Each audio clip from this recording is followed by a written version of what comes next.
So having discussed a quarter note groove and filling that space with bass drum and snare drum combinations, the next one, the most logical, is one we use quite a lot, which is the eighth note groove.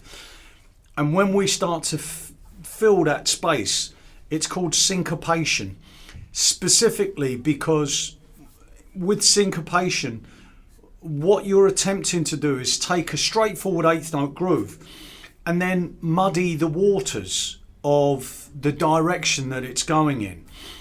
You're still quite clear about where it is because it actually sounds like you can hear the 2 and the 4 quite clearly. This isn't something where we're actually using a displacement idea, or it's much more straightforward than that. Let me show you.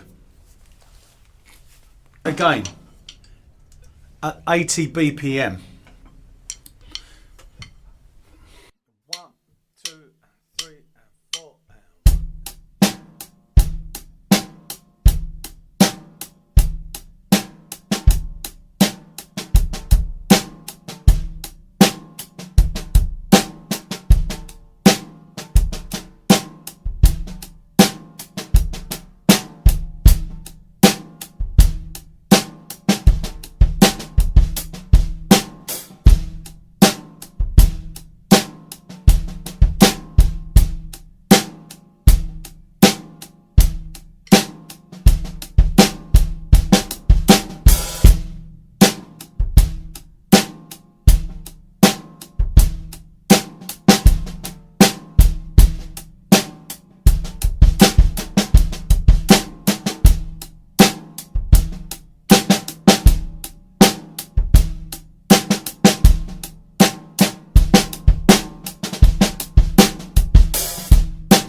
So what I did there was really a mixture of things. When you start to play around with this stuff, the first thing that you get familiar with is where the eighth note groove is. So hi-hats on 1 and 2 and 3 and 4 and, bass drum is on 1 and 3, snare drum's on 2 and 4.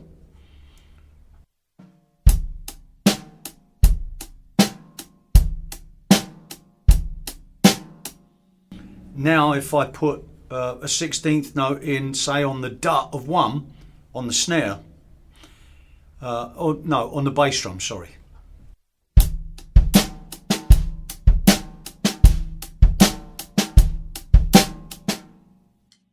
I then put it on the dut of 4 with the snare.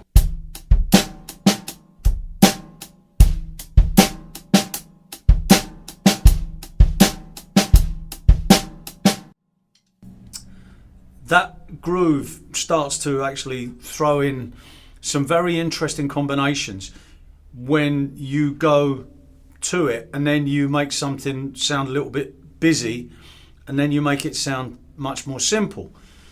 So in that particular combination, it was using eighth notes. So you do 1, da 2, da 3, and a 4, da 1, da 2, da 3, and 4, da.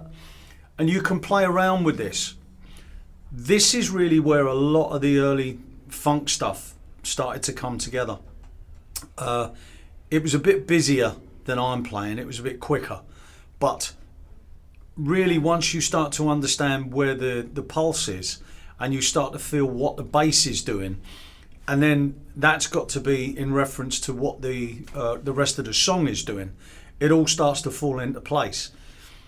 But the basic groove is still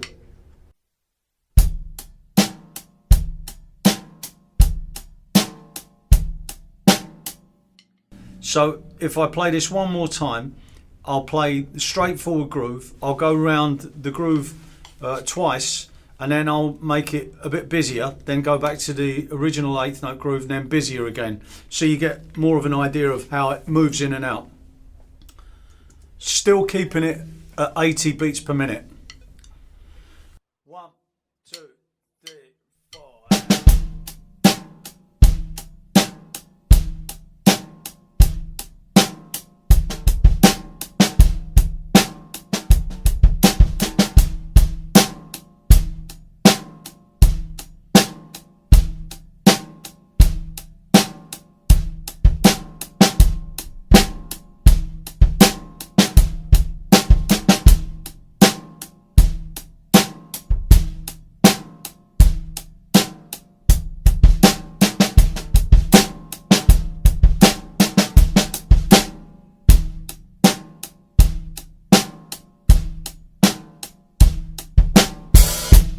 I try to keep it in 2-bar combinations there so that you get used to the sound of this. It's a lot of fun once you get to the point where you know that you want to improvise, you want to play around with it. That's the kind of area that whenever I've spoken to my students about improvisation, it's like, oh, it's a frightening prospect. But that's why you do exercises, is so that you become comfortable with different options. When you go through exercises, especially when you're reading, people tend to think, oh, that means I've got to learn the book. It doesn't. What you need to do is you need to become as familiar as you possibly can with as many different possibilities as you can. That way, when you start to play, you'll have more to say. Hopefully that's given you a bit of an insight into how to fill the gaps between the eighth notes. This is also the reason that I think in terms of counting, and why I think that learning to read is so valuable, because it gives us a basic grid from which to work. And so if we're counting in eighth notes, then we want to play eighth notes. If we're counting in eighth notes and we want to play 16th notes, then we should learn to count 16th notes throughout. You always count in the smallest fraction of note that's being used in a bar. Once you start getting familiar with that, you start hearing where those positions are. And that's really where things change. That's when it starts to become much more of a feeling rather than having to work it out every time.